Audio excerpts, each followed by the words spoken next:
The black sedan pulled up with the quiet authority of money and power. Simone Carter pressed herself against the brick wall, heart hammering as three men in expensive suits stepped out. She recognized the walk, predators who owned every inch of ground they touched, but it was the man in the center who made her blood freeze, Victor Kim. The man she'd hired for $500 to be her fake boyfriend, the man who was supposed to help her save face at her company's gala, the man who, she was realizing with dawning horror, was definitely not some struggling actor.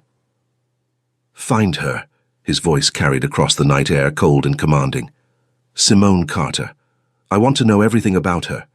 As the men dispersed into the Atlanta night, Simone slid down the wall, her designer dress catching on rough brick. She'd thought she was so clever, hiring a boyfriend to impress her boss. She'd thought she could control the situation. She had no idea she'd stepped into a world where the stakes were life and death, and the man hunting her was about to turn her carefully controlled life completely upside down. Welcome to Korean Mafia lovers. Hey there, please drop a comment telling us where you're watching from and hit that subscribe button. Your support makes the difference for us to keep creating these intense emotional stories. 3 days earlier, Simone Carter sat in her cramped studio apartment in downtown Atlanta, staring at bills spread across her coffee table like a losing hand. Red final notice stamps mocked her with their urgency. Rent, $847. Credit cards, $4,500. Her secretary's salary at Morrison & Associates barely covered basics, let alone the mountain of debt growing taller every month. She'd taken the job 2 years ago with dreams of climbing the corporate ladder. Instead, she fetched coffee for lawyers who made more in a day than she made in 3 months. Her phone buzzed with Maya's text. "Girl, you better be coming to the company gala tomorrow. Mr. Morrison specifically asked if you'd be there." Simone's stomach dropped. The annual gala was the firm's biggest social event. Partners, clients, and staff mingling in a display that could make or break careers. She'd planned to skip it, claiming illness, because she couldn't afford a decent dress. But if Mr. Morrison had specifically asked, she opened her laptop wincing at her bank balance. $847, enough for rent or gala expenses, not both. A sponsored ad caught her eye. Rent a Date Atlanta, professional companions for any occasion. Desperate times called for desperate measures. The website was surprisingly professional. Clean design, testimonials, attractive companions for social events and business functions. One profile stopped her scrolling. A gorgeous man with sharp jawline, intense dark eyes, perfectly styled hair. Victor Kim, 32, business professional, experienced with corporate events, $500 for evening events. $500 would wipe out most of her remaining money, but if Mr. Morrison was taking notice, this could be her chance. Show up with a sophisticated date, make the right impression, maybe finally get promoted. Her finger clicked book now, before rational thought could stop her. The next evening, Simone stood before her bathroom mirror, applying makeup with trembling hands. She'd found a black cocktail dress at consignment for $50, simple but elegant, hugging her curves perfectly. Her natural hair was styled in soft curls framing her face. The knock came at exactly 7 p.m. Simone took a deep breath and opened the door. Victor Kim was even more striking in person. His perfectly tailored tuxedo probably cost more than her monthly salary. Dark hair styled with casual precision, and when he smiled, it transformed his entire face from intimidating to warm. Simone Carter. His voice was deep with a hint of accent that made her name sound exotic. "I'm Victor. You look absolutely stunning." Heat rose in her cheeks. "Thank you. You clean up well yourself."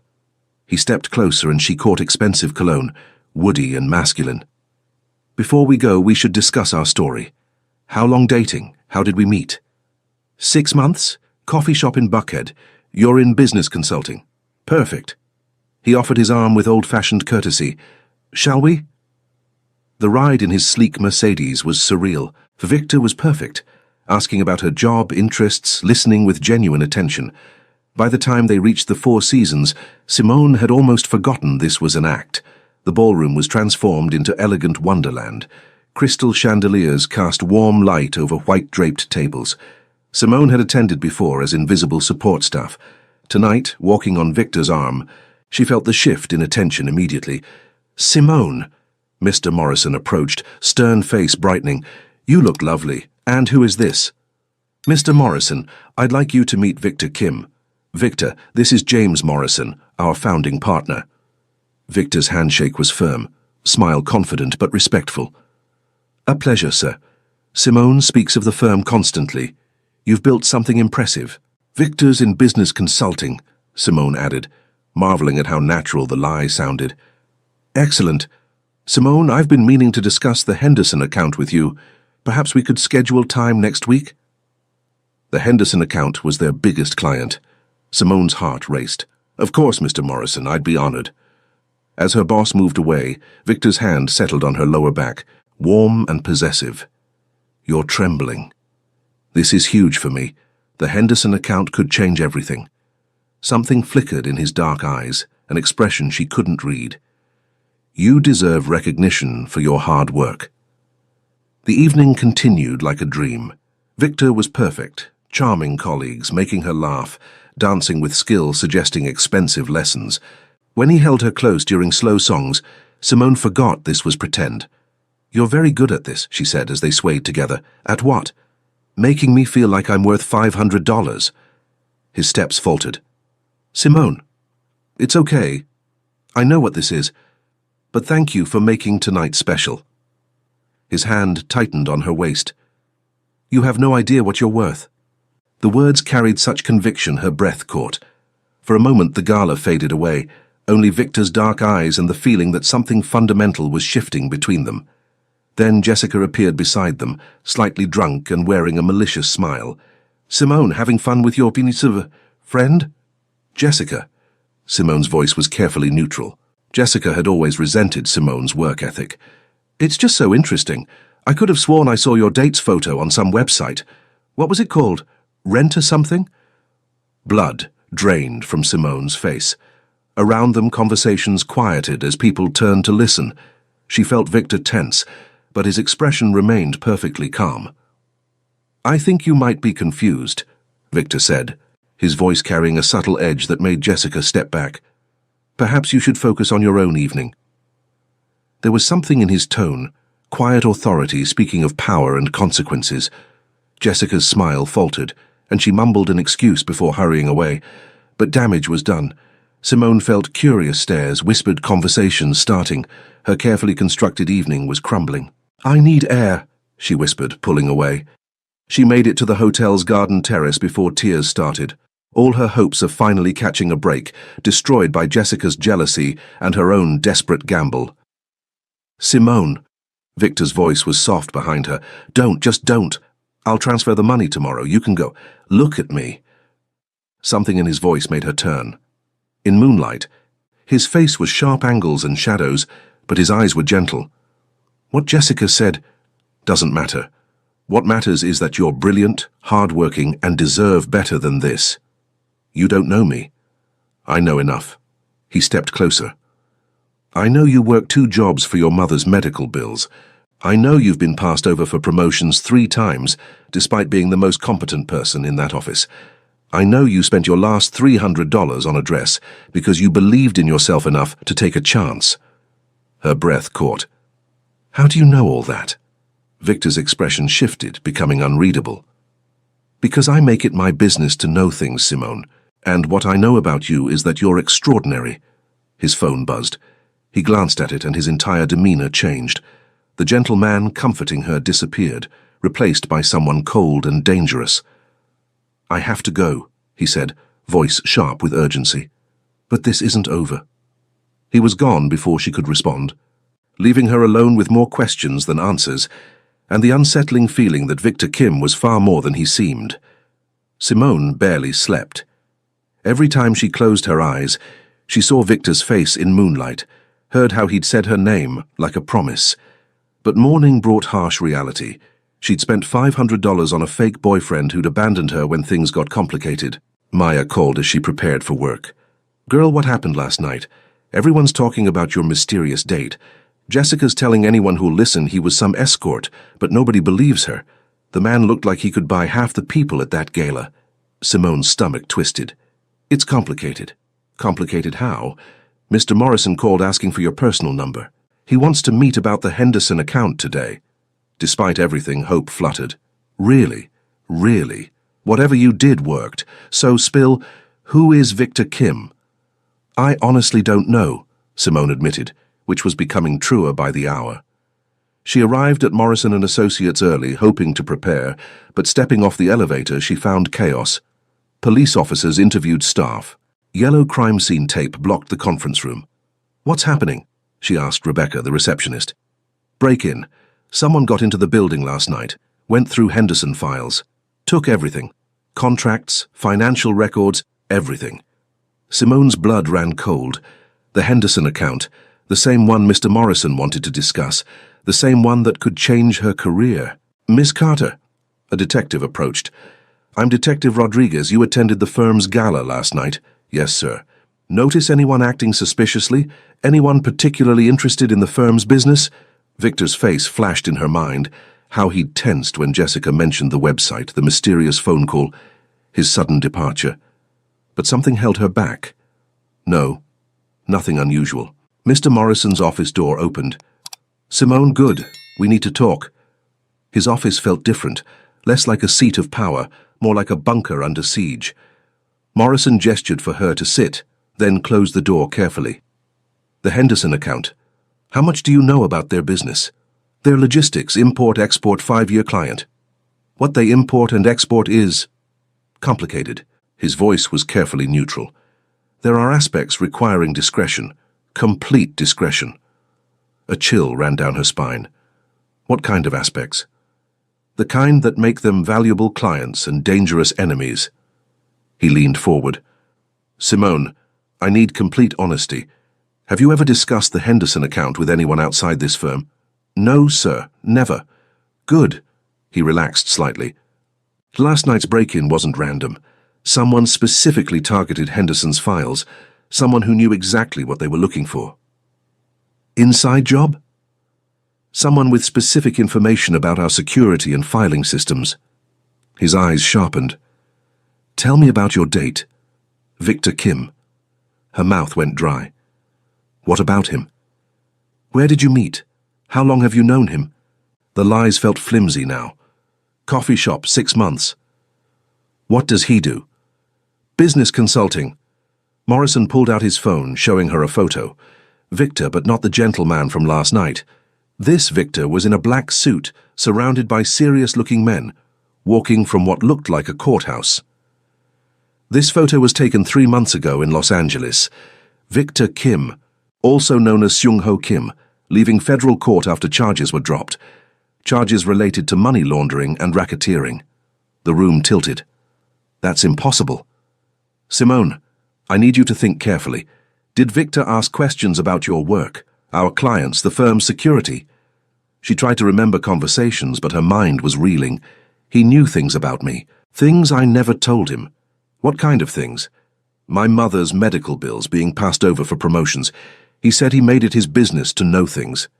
Morrison's face went pale. Simone, I think you may be in danger. Rebecca's voice came over the intercom. Mr. Morrison, there's a Victor Kim here to see Simone Carter. Says it's urgent. Blood drained from Simone's face. He's here. Don't see him. I'll call security. No. Simone stood, surprising herself with decisiveness. I need answers. Simone, if this man is who I think, then I'm already involved, aren't I? The Henderson account, the break-in, Victor showing up. This isn't coincidence. I'm already in the middle of whatever this is. Morrison studied her. You're stronger than I gave you credit for. I have to be. She walked to the lobby on unsteady legs.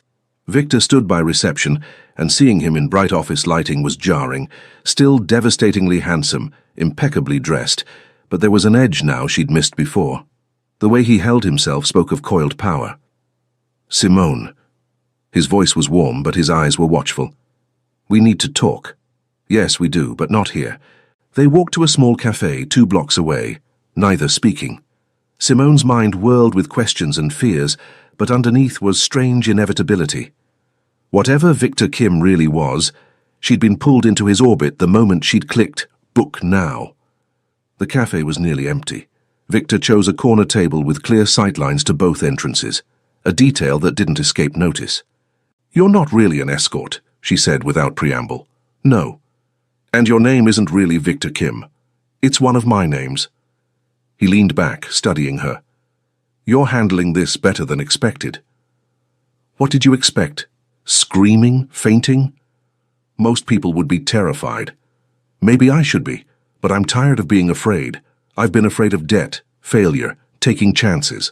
Last night was supposed to be me finally taking control, and instead you walked into mine. So it seems. What do you want with me? Victor was quiet, weighing words. The Henderson account your firm handles, it's not just logistics. I'm starting to figure that out. They move money, lots of money, for people who prefer invisible financial transactions. Money laundering, among other things. His voice was matter-of-fact. Your firm provides legal cover for their operations, very lucrative legal cover. And you want to steal from them. I want to destroy them. The intensity made her shiver. Henderson's organization killed my brother 2 years ago, made it look like an accident, but I know the truth. Pieces clicked into place. The break-in last night. That was you. That was me. And you used me to get close to the firm. Initially, yes, but that changed. When? The moment I met you. He leaned forward, eyes intense. You weren't what I expected, Simone. You were supposed to be a means to an end. Instead. Instead what? Instead, you made me remember what it feels like to want something other than revenge. The confession hung between them, raw and honest. Simone felt her anger wavering. You lied to me. Yes. You used me. Yes. And now you're asking me to help you destroy my employer. I'm asking you to help me get justice for my brother, and I'm asking you to trust me when I say your firm is not what you think it is. What's that supposed to mean? It means Morrison and Associates doesn't just provide legal services to Henderson. They're partners, full partners in money laundering, drug trafficking, and human trafficking operations spanning 3 states. The words hit like a physical blow. That's impossible. Is it? Think about it, Simone. How does a mid-sized law firm afford offices in Atlanta's most expensive building? How do they pay salaries attracting top legal talent? How do they fund the lifestyle you saw at that gala? She wanted to deny it, but puzzle pieces she'd never noticed were falling into place. Mysterious late-night meetings, clients who paid in cash, files kept in separate, locked systems. Even if that's true, what does it have to do with me? Everything. Victor's voice was urgent. You have access to their systems. You know their routines, security protocols. You could help me get evidence to bring them all down. And destroy my career in the process. Your career is already destroyed, Simone. You just don't know it yet. What do you mean? Victor pulled out his phone, showing a news article dated that morning. Federal investigation targets Atlanta law firm in money laundering probe. Her hands shook as she read. Morrison and Associates was under federal investigation, assets being frozen, arrests expected within days. How did you... I've been working with the FBI for 6 months. Everything I've done, including last night, has been part of a larger operation to bring down Henderson's network. Your FBI? I'm a lot of things, Simone, but right now I'm the only person who can keep you safe. Safe from what? From people who will assume you know more than you do. From people who will do anything to protect their secrets. His eyes were deadly serious. Last night's break-in wasn't just about stealing files. It was about sending a message. Anyone connected to this case is now a target. Her phone buzzed with a text from an unknown number. We know what you did last night. We know who you're with. Stop now, or face the consequences. Victor's expression darkened, reading over her shoulder. We need to go now. Go where? Somewhere safe. Somewhere I can protect you while we figure out our next move. Our next move. I never agreed to any next move. You agreed the moment you opened that door last night. Whether you meant to or not, you're part of this now. The only question is whether you're going to be a victim or a survivor. Outside the cafe window, a black SUV pulled up. 2 men in suits got out, eyes scanning the street with professional intensity. Decision time, Simone, Victor said, hand extended. Trust me or take your chances with them. She looked at his outstretched hand, then at the men approaching the cafe entrance. Everything logical told her to run, call police, trust the system she'd believed in her entire life. But the system had never protected her before. The system had kept her trapped in debt and desperation, while criminals in expensive suits got rich off human misery. She took his hand. Victor's Mercedes was parked in the alley behind the cafe, and they reached it just as the men entered through the front door. Simone's heart pounded as Victor pulled smoothly into traffic, movements calm despite their urgent escape. "Where are we going?" she asked, watching mirrors for pursuit. "Safe house. FBI maintains several in the city." He glanced at her, expression softening. "Are you okay?" "No. I'm terrified, confused, and apparently unemployed as of this morning. But I'm also—" She searched for the word. "Alive. More alive than I've felt in years. I know the feeling." The safe house was a furnished apartment on the 15th floor, with floor-to-ceiling windows overlooking the city.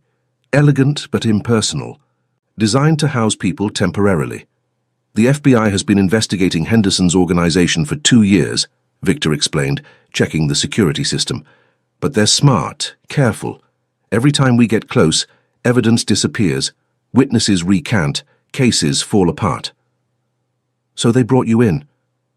"They brought me in because I have something they don't. Personal motivation and knowledge of how these organizations work." He turned to face her. "I grew up in this world, Simone. My father ran a similar operation in Los Angeles before he was killed when I was 16. Your father was a criminal, yes. When he died, I had a choice: take over his organization or find another way to survive. I chose survival, but that meant learning to navigate both sides of the law. It made me valuable to the FBI. And dangerous to people like Henderson. Very dangerous." Simone walked to the windows, looking out at the city. Somewhere down there, her life was falling apart. Her job was gone, her boss was dead, and she was hiding with a man who was either her salvation or destruction. "What happens now?" she asked. "Now we finish what we started. The files I took from your firm last night contained financial records going back 5 years. With Morrison dead, you're one of the few people who can help us understand how money flowed through the firm. I'm just a secretary. You're the person who processed those transactions. You filed those reports, scheduled meetings, handled communications. You know more than you realize, Simone. And if I help you, we bring down the people who killed Morrison, who killed my brother, who have been profiting from human misery for years. And if I don't?" Victor was quiet for a long moment. "If you don't, they'll assume you know too much anyway. They'll come for you regardless." The truth settled over her like a weight. There was no going back to her old life, no pretending this hadn't happened. She was in the game now, whether she wanted to be or not. "Show me the files," she said. They spent 3 hours going through financial records, transaction reports, and correspondence. Simone's knowledge proved invaluable.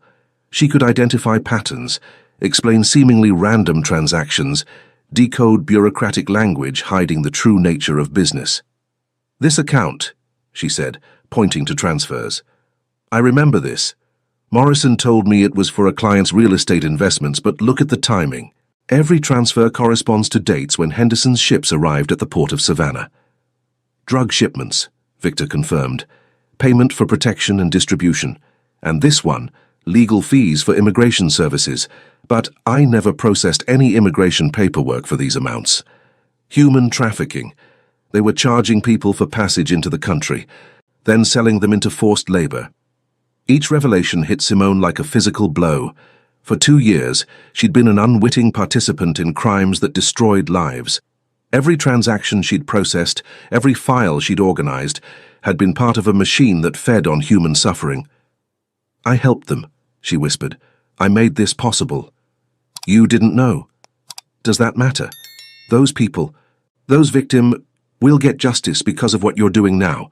Victor's voice was firm. "You can't change the past, Simone, but you can help ensure there are no more victims." His phone rang. "Agent Kim." "What? When?" "We'll be ready." He hung up, expression grim. "They found us." "Who found us?" "Henderson's people. They're in the building." The lights went out. Emergency lighting kicked in, casting eerie shadows across the apartment. "How is that possible? This is supposed to be secure." "Nothing is secure when you're dealing with people who have unlimited resources and no conscience." Victor moved quickly to a closet, pulling out a duffel bag. "We need to go now."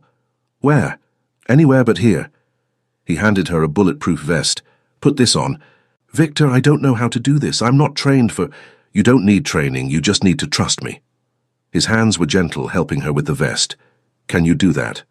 Looking into his eyes, Simone saw not the dangerous criminal or federal agent, but the man who'd held her while they danced, who'd listened to her dreams with genuine interest, who'd made her feel valued for the first time in her life. "Yes," she said, "I trust you." The elevator was out, so they took the stairwell. Victor moved with practiced silence, checking each landing before proceeding. They made it to the 10th floor before hearing voices echoing from below. "2 men, maybe 3, Victor whispered. "They're checking each floor systematically. What do we do?" "We go up." "Up? Shouldn't we be trying to get out?" "They'll expect us to go down. Sometimes the best escape is the one no one anticipates." They climbed to the roof, emerging into bright Atlanta afternoon. The city stretched out around them, oblivious to the deadly game being played in its midst. "There," Victor pointed to an adjacent building. "We can jump across." Simone looked at the gap, maybe 6 feet but 15 stories above ground. "You're insane. I'm motivated, and so are you, or you wouldn't have made it this far." The roof access door burst open. 3 men in dark suits emerged, guns drawn. "Victor Kim," the lead man called out, "step away from the woman. This doesn't have to involve her." "Everything involves her now," Victor called back, his own weapon appearing with fluid grace. "She knows too much." "Then you know how this ends?" "Yes," Victor said quietly, eyes never leaving Simone's face. "I do." Without warning, he grabbed her hand and ran toward the building's edge. For a moment, Simone thought he was pulling her over the edge to their deaths. Instead, he swept her into his arms and leaped. They landed hard on the adjacent rooftop, rolling to absorb impact. Simone's ears were ringing, body aching, but she was alive. "Are you hurt?" Victor's hands moved over her, checking for injuries. "I don't think so." She looked back at the building they'd escaped. The men were already moving, probably heading for the stairwell to pursue them. "How did you know we'd make it?" "I didn't, but I knew staying meant certain death, and jumping meant possible survival. Sometimes that's the best choice you get." They made their way down through the building and out onto the street, blending into the afternoon crowd. Victor's phone was buzzing constantly, but he ignored it. "We need to disappear for a while," he said. "Somewhere they won't think to look." "Where?" "I know a place." "But Simone—" He stopped walking and turned to face her. "After this, there's no going back. If you help me finish this, you'll be a target for the rest of your life. These people don't forget, and they don't forgive. And if I don't help you, they'll kill you anyway, but at least this way your death will mean something." Standing on a busy Atlanta street corner, surrounded by people living their normal lives, Simone made the decision that would define the rest of her existence. "Then let's make it mean something." The warehouse in industrial Atlanta looked abandoned, but Victor led her through corridors to a hidden section converted into a high-tech operations center. Banks of computers lined the walls. Surveillance monitors showed feeds from across the city. "Welcome to the real FBI task force," Victor said as they entered. A woman in her 40s looked up from a computer terminal. "Agent Kim, we've been trying to reach you. Agent Sarah Chen, meet Simone Carter. Simone Sarah is the lead investigator on the Henderson case." Agent Chen studied Simone with sharp eyes. "Ms. Carter, I understand you've had quite an eventful day." "That's one way to put it. We need to debrief you immediately. The situation has escalated beyond what any of us anticipated." They sat around a conference table as Chen pulled up files on a large monitor. At 2 p.m. today, James Morrison was killed in what appeared to be a car accident. At 2:30 p.m., Henderson organization lawyers filed paperwork to seize all Morrison and Associates assets, claiming breach of contract. At 3 p.m., 3 key witnesses in our investigation disappeared. "Disappeared how?" Simone asked. "Vanished, no trace. Their families have no idea where they are." Chen's expression was grim. "This is coordinated effort to eliminate anyone who could testify against Henderson's organization, which includes me, which definitely includes you." Chen leaned forward. "Ms. Carter, what I'm about to tell you is classified, but given your situation, you need to understand the full scope of what we're dealing with." She clicked to a new screen showing a complex organizational chart. Henderson's operation isn't just local, it's part of an international network spanning 12 countries, generating over $2 billion annually in illegal revenue. They traffic drugs, weapons, and people. They launder money for terrorist organizations, They've corrupted officials at every level of government. Simone stared at the chart, trying to process the magnitude.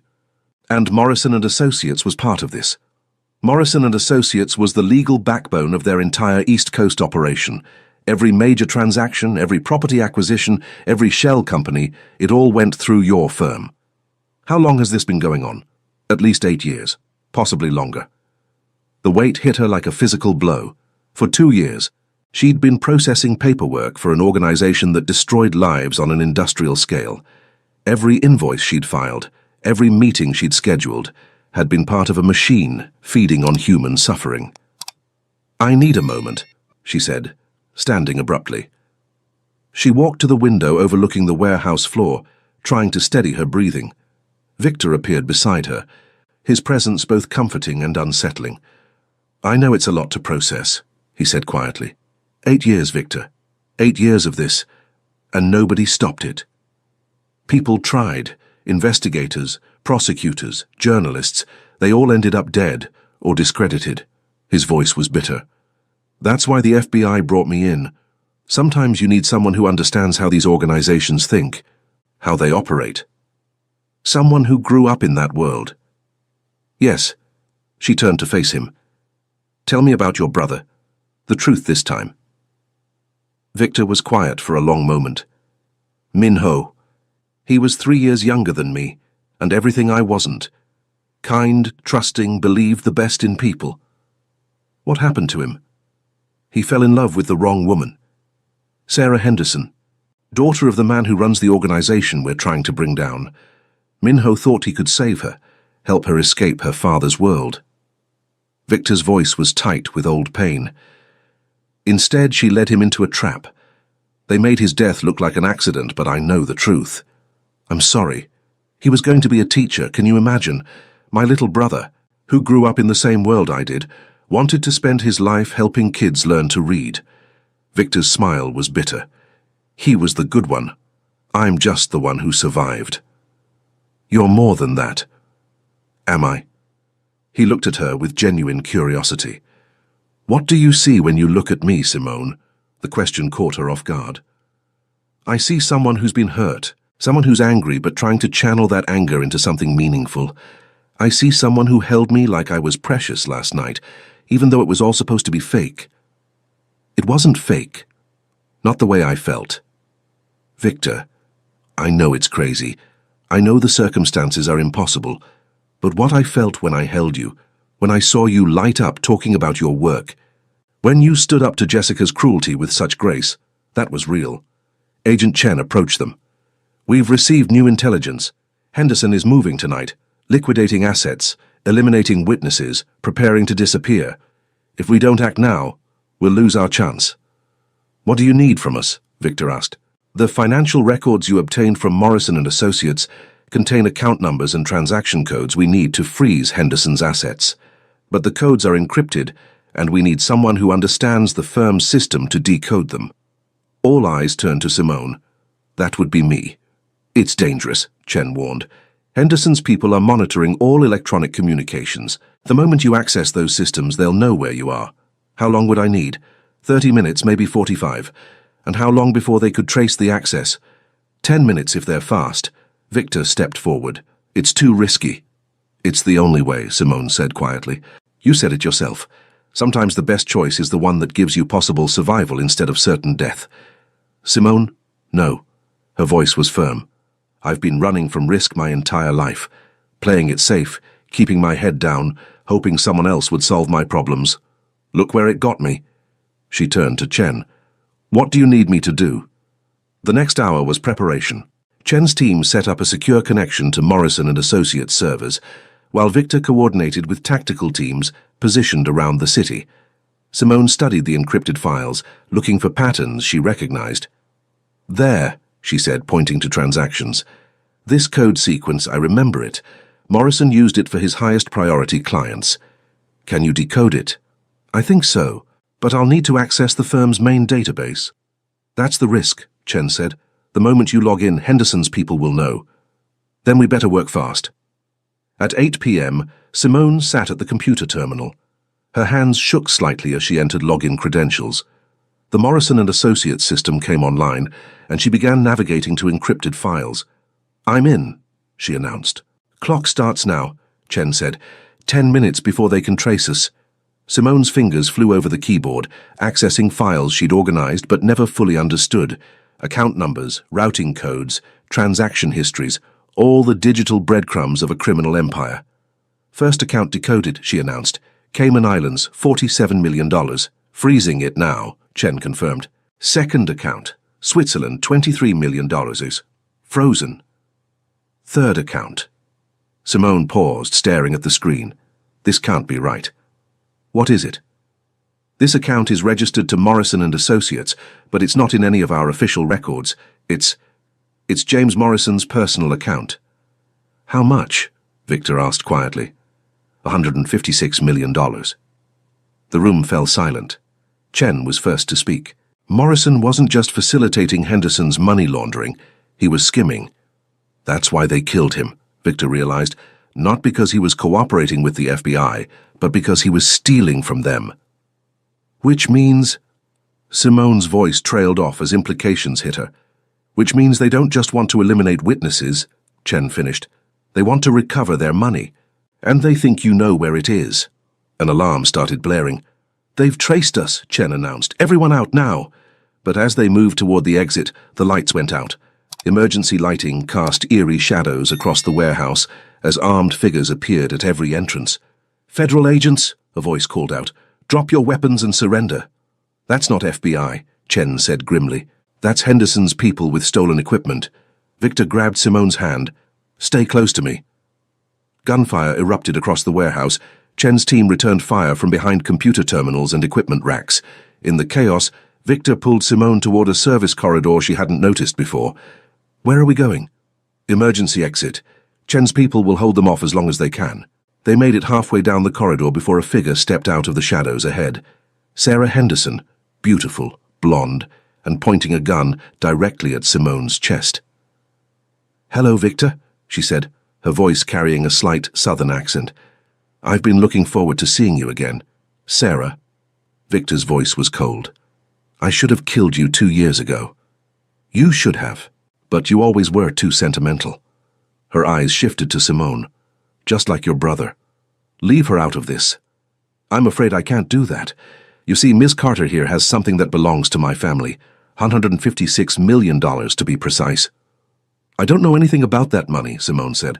"Of course you do. You processed the transactions. You have the access codes.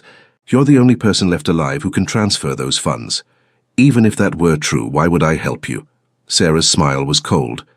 "Because if you don't, I'll kill Victor, the same way I killed his brother. Slowly. Painfully. While you watch. You won't get away with this," Victor said. "The FBI knows everything." "The FBI knows what we've allowed them to know. Did you really think we weren't aware of your little investigation? We've been feeding you information for months, letting you think you were making progress. The witnesses who disappeared are safe in our custody. The evidence you thought you were gathering, carefully curated to lead you exactly where we wanted you." Simone felt the world tilting. "The files Victor stole from the firm contained exactly what we wanted them to contain, enough truth to be believable, enough lies to be useless in court. But Morrison's death was necessary because he got greedy. But it also served our purposes perfectly. It brought you and Victor together, made you trust each other, made you think you were fighting for justice. The pieces clicked into place with horrible clarity. You've been manipulating us from the beginning. From the moment Victor contacted that escort service, did you really think it was coincidence that he was available that exact night, that he was perfect for your needs?" Simone looked at Victor, seeing truth in his eyes. "You knew. You knew I was going to hire you. I knew someone from Morrison and Associates had made an inquiry. I didn't know it would be you. But you took the job anyway. I took the job because it was my mission. I stayed because—" He looked at her with such intensity her breath caught. "I stayed because you changed everything." "How touching," Sarah said, "but we're wasting time. Ms. Carter, you're going to transfer that money to an account I specify. Now. And if I refuse—" Sarah's gun shifted to Victor. "Then I start by shooting him in the knee, then the other knee. Then we see how long his noble spirit lasts." Don't do it, Simone, Victor said quietly. Whatever happens to me, don't give them what they want. How heroic, just like your brother. Sarah's finger tightened on the trigger. He said the same thing right before I put a bullet in his head. Something snapped in Victor's eyes. With movement too fast to follow, he lunged at Sarah. The gun went off, the sound deafening in the confined space. Both figures went down in a tangle of limbs. Victor! Simone dropped to her knees beside them. Victor was on top, his hands around Sarah's throat, but blood was spreading across his shirt. Sarah's gun lay a few feet away. The money, he gasped. Transfer it to the FBI account. Chen has the routing number. You're hurt. Do it now, before more of them come. Simone grabbed Sarah's phone and accessed the banking app she'd seen her using.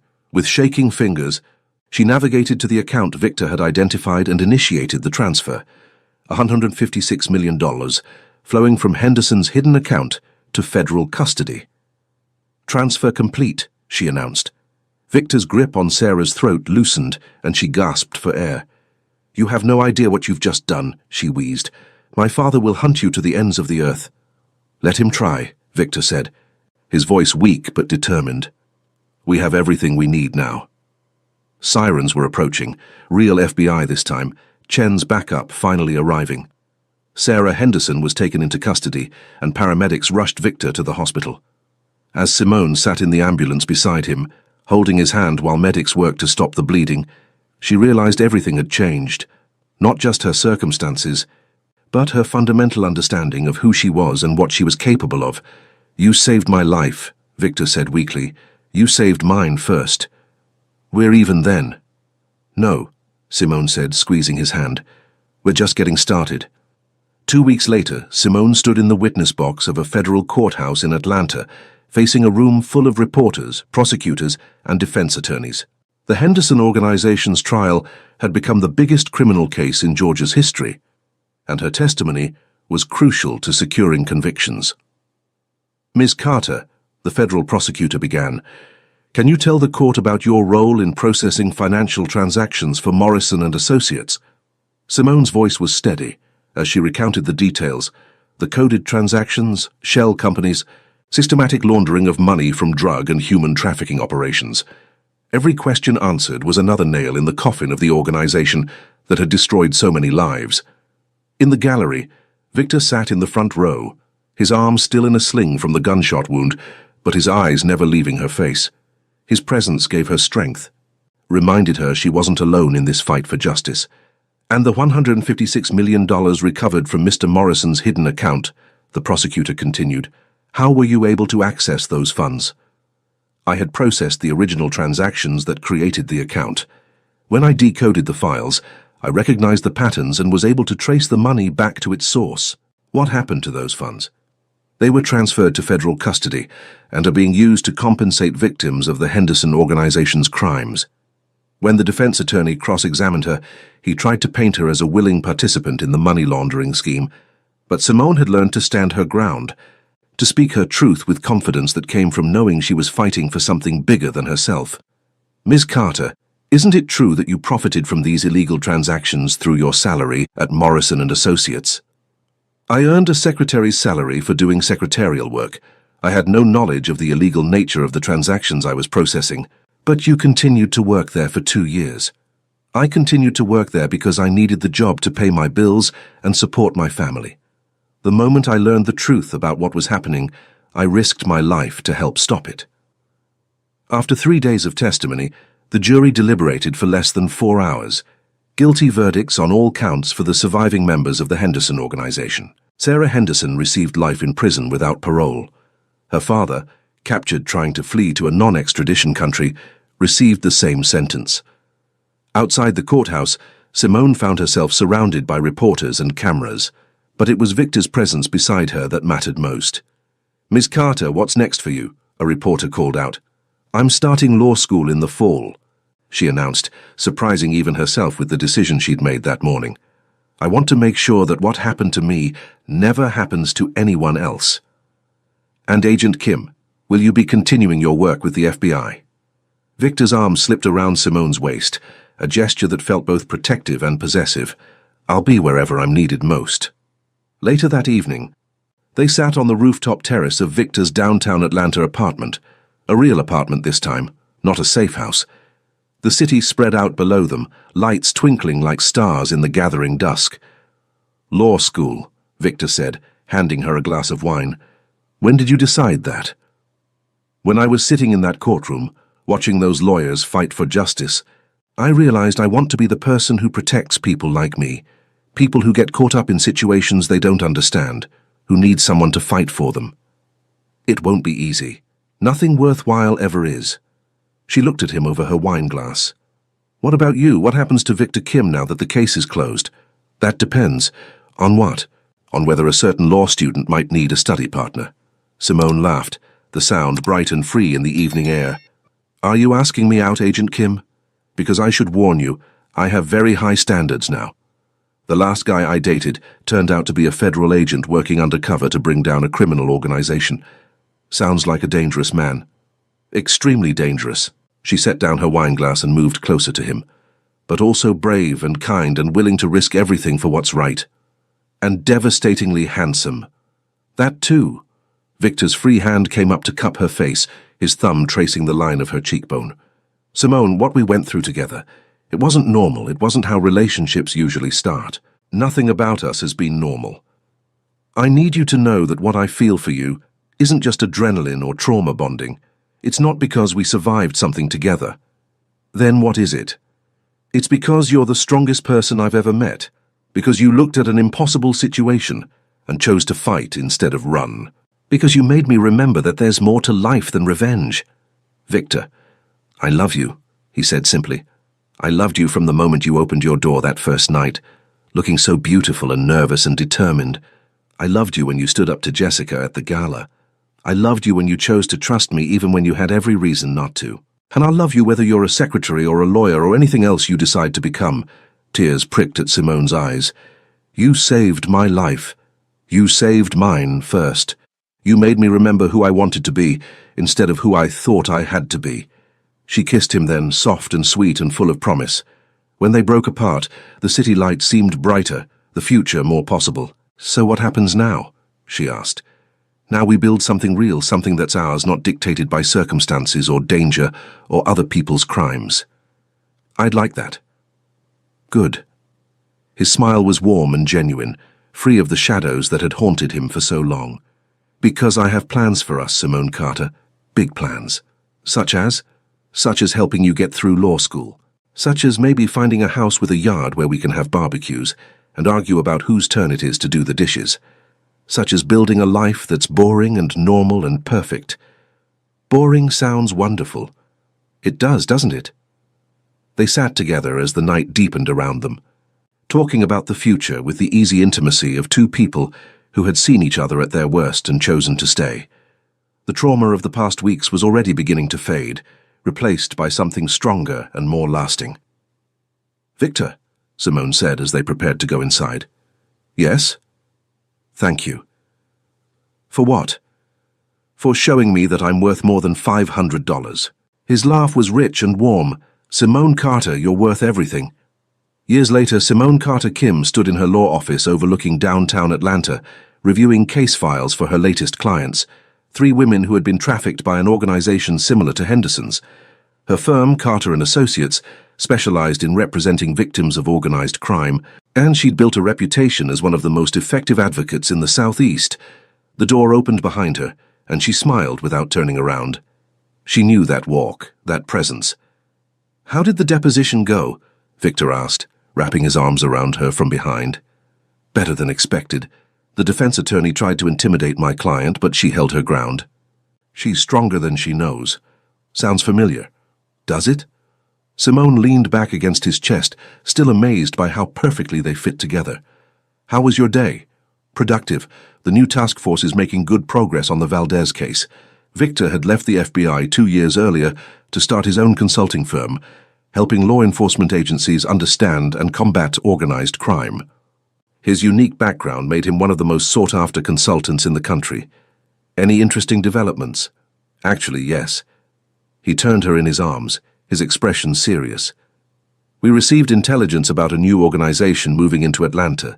Similar structure to Henderson's group, but more sophisticated. Do you think they're connected to the women I'm representing? That's possible. We should compare notes. Later, Simone said, reaching up to straighten his tie. Right now, I have more important things to think about. Such as the fact that it's our anniversary. 3 years since the night you hired me for $500. Best investment I ever made, even though it nearly got you killed, especially because it nearly got me killed. Her smile was radiant. It led me to you. It led me to this life, this work, this purpose. It led me to becoming the person I was always meant to be. Victor's kiss was soft and reverent, full of the love that had sustained them through trials and triumphs alike. When they broke apart, his forehead rested against hers. "I have something for you," he said. "Victor, we agreed no gifts. It's not that kind of gift." He pulled a small velvet box from his pocket, and Simone's breath caught. "Is that—" "Simone Carter, you transformed my life from the moment I met you. You made me believe in justice instead of just revenge. You made me believe in love instead of just survival. You made me believe in a future instead of just the past." He dropped to one knee in her law office, surrounded by the case files of people they were fighting to protect, in the city where they'd found each other and built their life together. "Will you marry me?" The ring was perfect, a classic solitaire that caught the light from the windows, simple and elegant and eternal. But it was the look in Victor's eyes that took her breath away, the love and hope and absolute certainty that they belonged together. "Yes," she whispered, then louder, "Yes, of course, yes." As he slipped the ring onto her finger, Simone thought about the journey that had brought them to this moment. The desperate secretary who had hired a fake boyfriend for one night was gone, replaced by a confident attorney who fought for justice every day. The revenge-driven federal agent was gone too, replaced by a man who had learned to build instead of just destroy. They had both been transformed by love, by purpose, by the choice to fight for something bigger than themselves. "I love you, Simone."